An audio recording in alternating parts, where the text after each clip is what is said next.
السلام عليكم ورحمة الله وبركاته. ازيكم حبايبي؟ عاملين ايه؟ يا رب تكونوا بخير. هنعمل مع بعض النهاردة كفتة داوود باشا. اول حاجة هنحتاجها مع بعض نص كيلو من اللحمة المفرومة، وبصلاية كبيرة متصفي منها المية بتاعتها كويس جدا، يعني تعصريها كويس جدا. طيب البهارات بتاعتنا ايه بقى؟ خلطة الكفتة من كنور دي تحفة جدا جدا جدا لكفتة داوود باشا، وفي زيها برضو للكفتة يعني مش خلطة المفروم بقى، اسمها خلطة الكفتة، حلوة جدا. اللي مش عايز يشتري حاجة بقى جاهزة، عايز يعملها هو على ايده، هيحط ملح، معلقة صغيرة من الملح والفلفل والبابريكا، ومعلقة من السبع بهارات. طبعا متحطش قرفة، يعني سبع بهارات فيها قرفة اصلا. ورشة بسيطة جدا من جوز الطيب، بشرة بسيطة من جوز الطيب، بس كده. هنحط بقى البهارات بتاعتنا اللي هي خلطة المفروم دي، تحطيها كلها، هو الكيس اصلا على نص كيلو. هتحطي معلقة كمان صغيرة من الملح، طبعا الملح حسب الرغبة، بس انا بالنسبة لي الملح بتاعها مظبوط، معلقة صغيرة.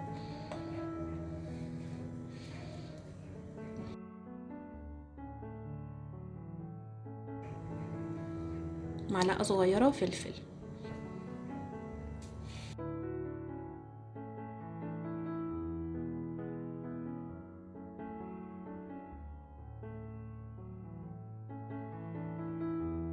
نسيت كمان اقولك انك تحطي فصين مفرومين من الثوم، بيدي طعم خطير جدا للحمة المفرومة. تعجني بقى كويس، كله كويس جدا لحد ما تتسمغ في ايدك، او تحسي ان هي بقت عجينة واحدة كده ناعمة في ايدك. كده الحمد لله كده عجناها في بعض كويس زي ما انتم شايفين. هنبدأ بقى ان احنا نكورها كور متوسطة الحجم. تاخدي حتة كده في ايديكي تكوريها كده،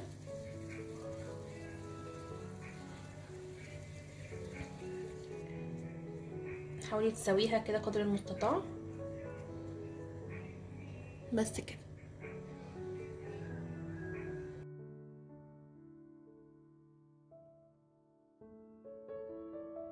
كده خلصنا الكمية بتاعتنا، هنحطها بقى في التلاجة تمسك نفسها شوية وتشرب من التتبيلة لحد ما نقطع البصل، نقطع البطاطس بتاعتنا.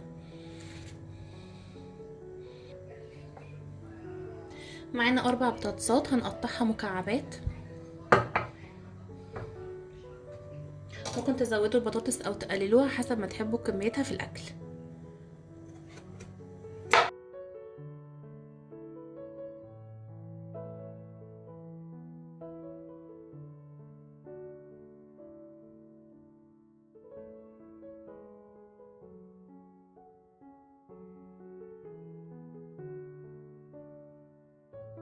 هنحط البطاطس بتاعتنا في ميه كده عشان ما تسودش معانا، وده شكل المكعبات اللي احنا عايزينه. هنحطها على جنب لحد ما نكمل بقى بقيه الكفته بتاعتنا. في طاسه على النار هنحط شويه من الزيت ومعلقه من السمنه، وما تستكتروش الزيت خالص عشان ده اللي هنكمل بيه بقيه الوصفه بتاعتنا.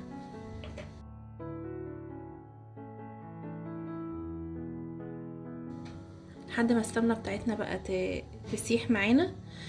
عايزين طبق فيه دقيق، ونحط رشه من الملح ورشه من الفلفل عليه. حطينا رشه من الملح ورشه من الفلفل بسيطه كده، هنقلبهم في بعض.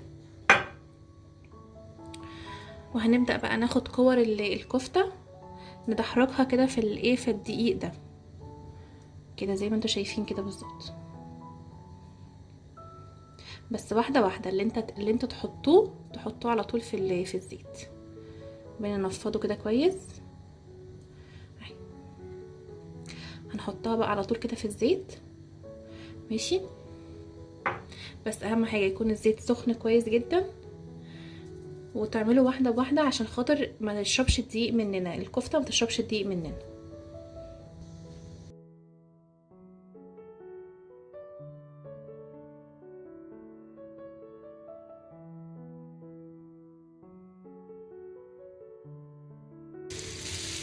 وصلنا للون الجولد التحفة ده، نشيله بقى من على النار.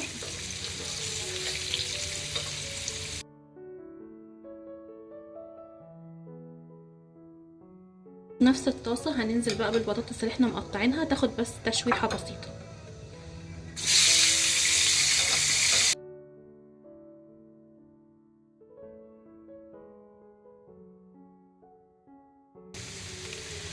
تحميره بسيطه كده، نشيلهم بقى من الطاسه.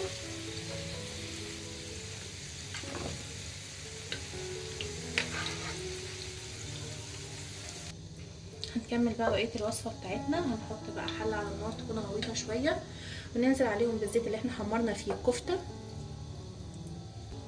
هننزل بحوالي 4 فصوص توم مفرومين، نبدأ نحمرهم كده شوية. اول ما تشمي ريحة التوم كده تنزلي بمعلقة صلصة. لو الطماطم عندك مش حمرا قوي، لو الطماطم عندك حمرا ممكن تستغني عنها عادي. تاخد تشويحة بسيطة كده بس.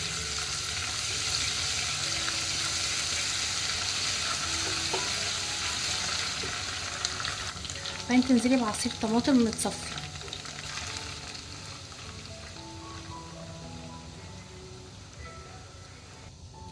تنزلي بكوباية مية،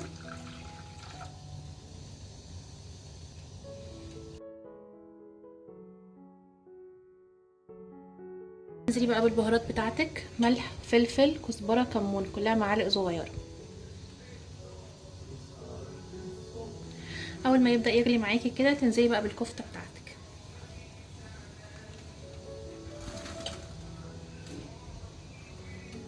هتاخد 10 دقايق كده على النار، وبعد كده تنزلي البطاطس تاخد غلوة واحدة بس، وتطفي عليه وتغطي. البطاطس بتكمل سواها اصلا على البخار عشان ما يتهراش منك. سيبي بقى الكفتة كده 10 دقايق بالكتير هتكون استوت ان شاء الله.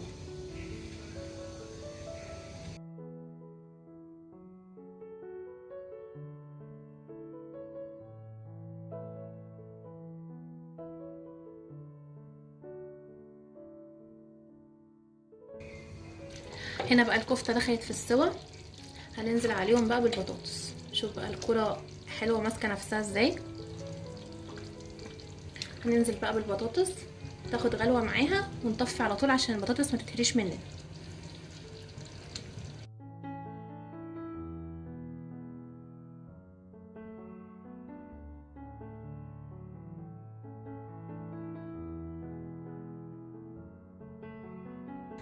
اجمد كفتة داوود باشا ممكن تاكلوها في حياتكم.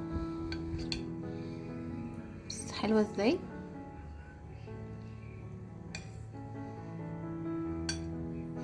مع شوية رز بشعرية بقى خطيرة.